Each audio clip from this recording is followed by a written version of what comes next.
Hello दोस्तों, मैं हूं दिनेश के वोरा। न्यूमरोलॉजिकल प्रेडिक्शंस में आपका स्वागत है। क्या बैंकों में आपका पैसा सुरक्षित है? बड़ा एक वाइटल क्वेश्चन आजकल निकल के आ रहा है कि क्या भारत में बैंक सुरक्षित हैं? अभी पीछे हाल ही में बहुत सारे बैंक डूबे हैं, जिसमें पीएमसी बहुत प्रमुख था, पंजाब एंड महाराष्ट्र बैंक, जिसमें हजारों लाखों लोगों के पैसे डूब गए और भारत सरकार ने उसको बचाने की कोई कोशिश नहीं की। उसके बाद एक और बड़ा bank, private bank yes bank डूबा, और जिसको जैसे तैसे करके कहा जाए तो स्टेट बैंक ऑफ इंडिया को फोर्स करके बचाने की कोशिश की गई। करीब करीब 10-12 बैंकों का आपस में विलय करने के बाद और 4-5 बैंकों में कन्वर्ट कर दिया गया कि अब एसबीआई रहेंगे या bank of Baroda, Punjab national bank और यूनियन बैंक ही रहेंगे। जैसे कि यूनियन बैंक में कॉर्पोरेशन बैंक और आंध्रा बैंक का भी विलय कर दिया गया। दरअसल ये माजरा क्या है? माजरा दरअसल देखा जाए तो कहीं ना कहीं भारतीय जनता पार्टी की लीडरशिप से जुड़ा है। बीजेपी को देखें तो 2 नंबर से आता है एक्चुअली, और 2 नंबर का होता है एक्यूट फ्लक्चुएशंस। 2 नंबर होता है चंद्रमा का साल या चंद्रमा वाली पार्टी बीजेपी, और साल हो गया 4 नंबर का राहु का। तो जब भी राहु के फेर में आएगा चंद्रमा यानी कि बीजेपी, तो आप समझ लीजिए कि उस टाइम बीजेपी को ग्रहण लग जाएगा।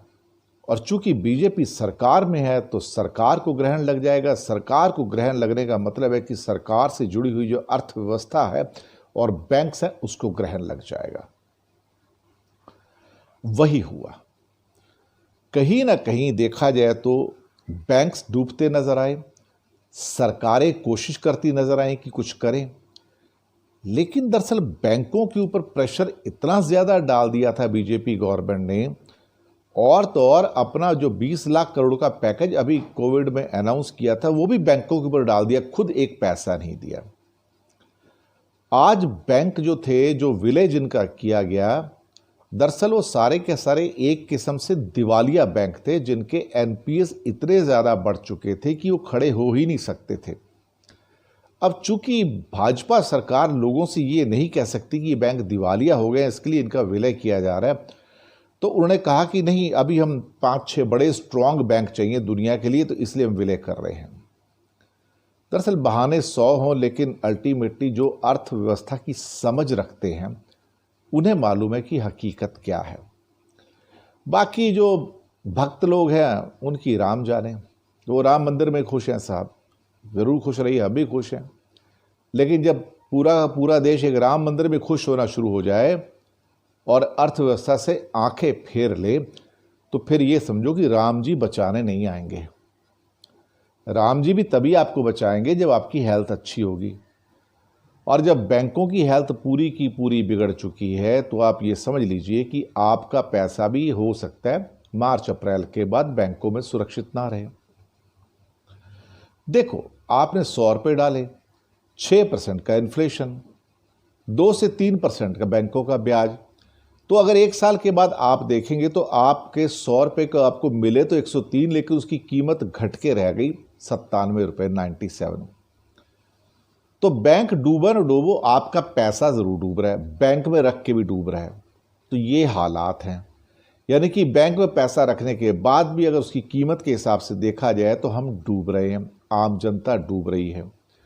और लगातार इंटरेस्ट रेट कम करके आपने नोट किया होगा कि कहीं ना कहीं कुछ इस किस्म का देखा जाए तो पिक्चर निकल के आ रही है, जहां पे सीनियर सिटीजन्स और बाकी लोग के पेट पे लात लग रही है। यही ये सरकार चाहती है। ये सरकार दरअसल शायद किसी को कुछ देने के मूड में तो रहती नहीं है, इसने आज तक किसी को कुछ दिया ही नहीं है, इसे सिर्फ लेना आता है, इसलिए भाजपा की केंद्र सरकार है। तो ये क्या बैंक डूब रहे हैं? बैंक तो एक बार को कुछ तो डूब गए और कुछ को सरकार ने डुबो भी दिया। Punjab and Maharashtra bank, PMC bank तो डूबा, सरकार ने किसी लाखों जो एसएससी थे उनको कस्टमर से बचाया नहीं, तो वो तो बेचारे डूब गए, उनके कईयों के तो करोड़ों डूब गए। अब रही बात आपके पैसे सुरक्षित हैं। सर, अब आपके पैसे भी सुरक्षित शायद ना हो मार्च अप्रैल के बाद, क्योंकि उसके बाद कई और बैंक दिवालिया होने जा रहे हैं, क्योंकि उनके एनपीएस, नॉन परफॉर्मिंग एसेट्स बढ़ के हो जाएंगे 15%। ये 15% वही लिमिट थी जहां पर सरकार ने कमज़ोर बैंकों का थोड़े से मजबूत बैंकों के साथ विलय किया था। यानी कि अब सारे बैंक जो मजबूत भी थे अब वो भी 15% के फेरे में आएंगे, वो भी दिवालिया होंगे। इसके बाद सरकार क्या करेगी खुदा जाने।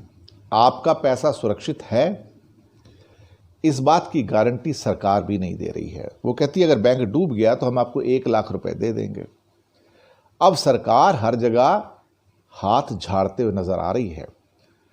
जो सरकार अपने राज्यों को जीएसटी का 14% का सेट इंक्रीज देने से इनकार कर दे और 5 साल का वादा करके राइटिंग में, कॉन्स्टिट्यूशन में 3 साल में बाहर निकलने के रास्ते ढूंढे अटॉर्नी जनरल के द्वारा, तो आप सोच सकते अगर जो केंद्र सरकार राज्यों के प्रति जिम्मेदार नहीं है, उसके प्रति वादा खिलाफी कर रही है, तो 135 करोड़ लोगों की तो औकात ही क्या है। आप लोग तो कुछ हो ही नहीं, मैं क्या हूं, कुछ नहीं है। ये भाजपा सरकार, ग्रहण लगी सरकार, और ग्रहण दरअसल उसको नहीं लग रहा है, हमको लग रहा है। सुरक्षित पैसे रहेंगे नहीं रहेंगे, ये डामाडोल स्थिति आज की डेट में। मार्च अप्रैल तक आते आते स्थितियां खराब हो जाएंगी और वहां पे सरकार पड़ेगी पेशो पेश में, वादा करने के चक्कर में कि हम आपके पैसे देंगे, पर कितने ये नहीं बताएंगे। तो यही था आज का न्यूमरोलॉजिकल प्रेडिक्शंस। संभाल के रहिएगा, बैंकों में सारे पैसे मत रखिएगा, बस इतना ही कहना है। धन्यवाद।